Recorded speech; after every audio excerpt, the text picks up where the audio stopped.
What are you doing? I got a squirrel problem at home. Just practicing. Oh. Actually, I'm going to the Mammoth Sniper Challenge. Want to hear about what I'm taking? Yeah. All right, let's do it.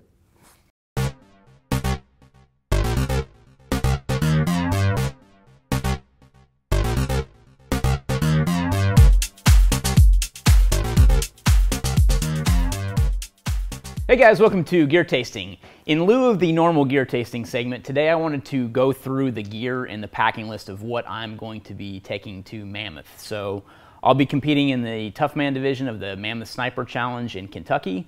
It's going on next week, so my mind is in overdrive trying to make sure I have everything and get out the door with everything I need and not leave anything behind. So this is kind of a sanity check for myself too, so I can kind of walk through what's in my packing list. So I thought it'd be cool to show you guys that, and wanted to go over that kind of piece